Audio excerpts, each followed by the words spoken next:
böyle. Acele bırak daha iyi. Zahmet etme öyle. Ya yenge ne zahmet Allah'ını seversen. Hangi zahmettesen bahsediyorsun? Buraya bir bardak çay. Sandalyenin böyle Sandalye aç.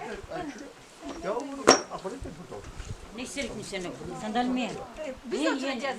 Biz oturacağız. Ya yok otursun sandalye. Ne istedim sen?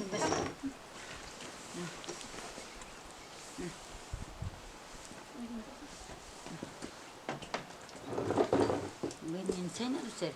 Çay anne.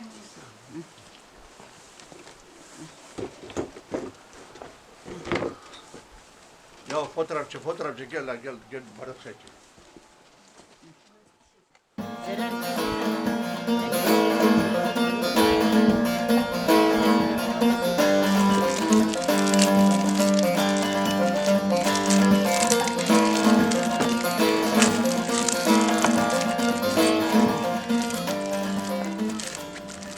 Seni kullanma be. Tamam. Bu kadar. Yeter. Bu kadar.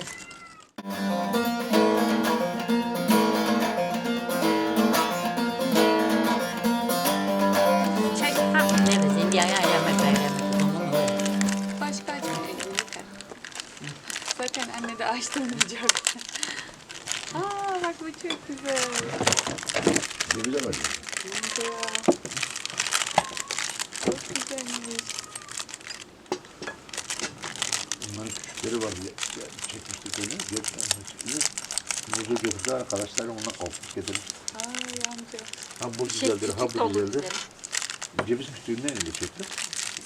Seni koyma. Sekiz bunları böyle satıyorlardı amca. Evet. Bardak altlığı küçük küçük de yapıyorlar. Böyle demlik altlığı da yapıyorlar. Kanı yapıyorlar. Evet. Biz de böyle indiriyoruz. Niye ne hak mı? Evet. Olmasın diye. Ne Çok derim? güzel vallahi. Tarafı yine ne hep İçeride var iki tane. Evet. Bir tane cıvata altına koymuş biraz ayaklı. Bir tanesi sadece düzdür böyle. İçeride şey ettiğimiz zaman acaba vallahi yanmasın diye. Evet. Altta böyle indiriyoruz. Her odada bir tane adet yemekleri üzerine koyuyoruz. Duruyor. Çok güzel, çok güzel. Ya burada Doğal orman yok. yaşam. Meşem yok. Esra Hanım piç hure. Neyse. Ha piç hure.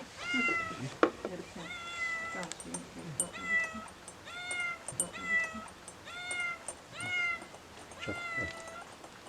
Dakika kut bin tane. Pencere duracağım. Kuyanya sana dakika.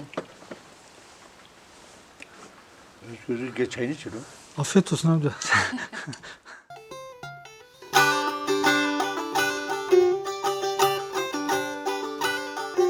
İbrahim. Na sirselik ismi doğamı içi.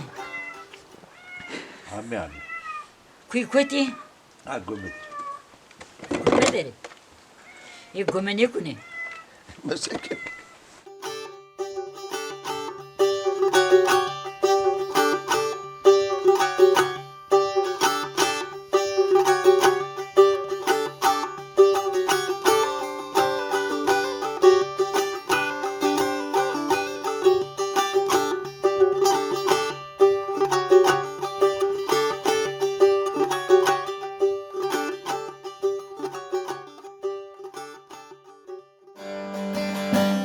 Dema aşırana, dema kırmana, dani kömür urzenera, dengi vayri huvela.